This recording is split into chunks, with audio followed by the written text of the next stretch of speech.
നമസ്കാരം, കർമ്മ ന്യൂസിലേക്ക് സ്വാഗതം. സോഷ്യൽ മീഡിയയിൽ കാരുണ്യ സേവനത്തിനും മറ്റും പണം സംഭാവന ചെയ്യുന്നവരുടെ മനസ്സിനെ മടുപ്പിക്കുന്ന തർക്കങ്ങൾ ഉണ്ടാകരുത്. പ്രീതി എന്ന സ്ത്രീയുടെ ചികിത്സാ ചിലവിനായി സുശാന്ത് നിലമ്പൂർ എന്ന സോഷ്യൽ മീഡിയ ആക്ടിവിസ്റ്റ് നടത്തിയ ശ്രമങ്ങൾ കൊണ്ട് 40 ലക്ഷത്തോളം രൂപയാണ് കിട്ടിയത്. പ്രതീക്ഷിച്ചതിന്റെ 4 ഇരട്ടി തുക ചികിത്സാ സഹായത്തിന് ലഭിച്ചതാണ് ഇപ്പോൾ ഇവിടുത്തെ ആശയക്കുഴപ്പം. തൊലിയടർന്നു പോകുന്ന രോഗം കൊണ്ട് ദുരിതം അനുഭവിക്കുന്ന പ്രീതി എന്ന യുവതിയുടെ മനുഷ്യ മനസ്സുകളുടെ ഉള്ളുലയ്ക്കുന്ന അവസ്ഥ കുറച്ച് നാളുകൾക്ക് മുൻപാണ് സോഷ്യൽ മീഡിയയിൽ ചർച്ചാ വിഷയമായത്. ഇത് ജനശ്രദ്ധയിലേക്ക് കൊണ്ടുവന്നത് സാമൂഹ്യ പ്രവർത്തകനായ സുശാന്ത് നിലമ്പൂർ എന്ന യുവാവും. വാർത്ത പ്രചരിച്ച് കൃത്യം 10 ദിവസം കഴിഞ്ഞപ്പോൾ തന്നെ ഏകദേശം 40 ലക്ഷത്തിലധികം രൂപ സമാഹരിക്കാൻ സുശാന്തിനും പ്രീതിക്കും കഴിഞ്ഞു. മാത്രമല്ല, രണ്ടുപേരും ഒരുമിച്ച് ചേർന്ന് ചികിത്സയ്ക്കായുള്ള ക്യാഷ് മുഴുവൻ ലഭിച്ചെന്നും ഇനി ക്യാഷ് പ്രതീക്ഷിക്കുന്നില്ലെന്നും സഹായിച്ച സുമനസ്സുകൾക്ക് നന്ദിയും അർപ്പിച്ചുകൊണ്ട് പോസ്റ്റും ഇട്ടിരുന്നു.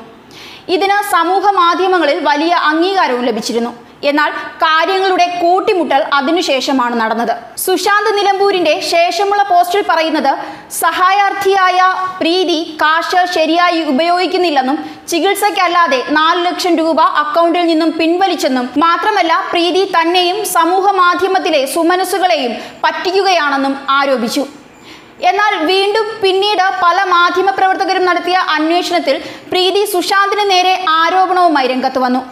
ക്യാഷ് സമാഹരിച്ചതിനു ശേഷം സുശാന്ത് തന്നോട് 10 ലക്ഷം രൂപ ചോദിച്ചെന്നും എന്നാൽ 10 ലക്ഷം രൂപ നൽകാൻ നിർവാഹമില്ല എന്ന് പറഞ്ഞപ്പോൾ പണം കിട്ടിയപ്പോൾ നിന്റെ മട്ടുമാറിയല്ലേ, കണ്ണു മഞ്ഞളിച്ചു പോയല്ലേ എന്നൊക്കെ പറഞ്ഞ് പരിഹസിച്ചെന്നും അതിനുശേഷമാണ് തന്നെ കളിയാക്കി സുശാന്ത് ഫേസ്ബുക്ക് പോസ്റ്റ് ഇട്ടതെന്നും പ്രീതി പറയുന്നു. മാത്രമല്ല, താൻ പിൻവലിച്ചു എന്ന സുശാന്ത് പറയുന്ന 4 ലക്ഷം രൂപ സുശാന്ത് തന്നെ ഏതോ രോഗിയുടെ ചികിത്സയ്ക്കായി വാങ്ങിയതാണെന്നുമാണ് പ്രീതി പറയുന്നത്. എന്തായാലും സുശാന്തിന്റെയും പ്രീതിയുടെയും പക്ഷത്തിലെ വാദങ്ങൾ തമ്മിൽ പോര് നടക്കുന്നുണ്ട്. എന്നാൽ ഇത്തരത്തിലുള്ള സംഭവങ്ങൾ വിയർപ്പൊഴുക്കി അധ്വാനിക്കുന്ന, സമ്പത്തിന്റെ ഒരംശം സമൂഹത്തിൽ വേദന അനുഭവിക്കുന്നവർക്ക് നൽകാൻ കാണിക്കുന്ന സുമനസ്സുകളുടെ ഔദാര്യപൂർണമായ മനോഭാവത്തിന് വെല്ലുവിളിയാവുകയാണ്. മാത്രമല്ല, ഇത്തരത്തിലുള്ള സഹായഹസ്തങ്ങൾ നാളെ യഥാർത്ഥത്തിൽ വേദന അനുഭവിക്കുന്നവരുടെ സങ്കടാവസ്ഥയിൽ പോലും സഹായം എത്തിക്കാൻ ആഗ്രഹിക്കുന്നവർക്ക് ഒരു വെല്ലുവിളിയാകും. കുറച്ച് നാളുകൾക്ക് മുൻപാണ് അന്യസംസ്ഥാന തൊഴിലാളികളുടെ ക്രൂര പീഡനത്തിന് ഇരയായി കൊല്ലപ്പെട്ട പെരുമ്പാവൂർ സ്വദേശി സൗമ്യയുടെ മാതാവ് ഇത്തരത്തിൽ ലഭിച്ച സഹായം ആഡംബര ജീവിതത്തിനായി ഉപയോഗിച്ചിരുന്നു എന്ന വാർത്തകൾ സമൂഹ ശ്രദ്ധ ആകർഷിച്ചത്.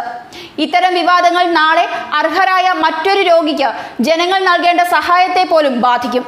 സഹായമായി നൽകുന്ന പണം അധികമായി പോയി എന്നതാണ് ഇവിടുത്തെ ആശയക്കുഴപ്പത്തിന് കാരണം.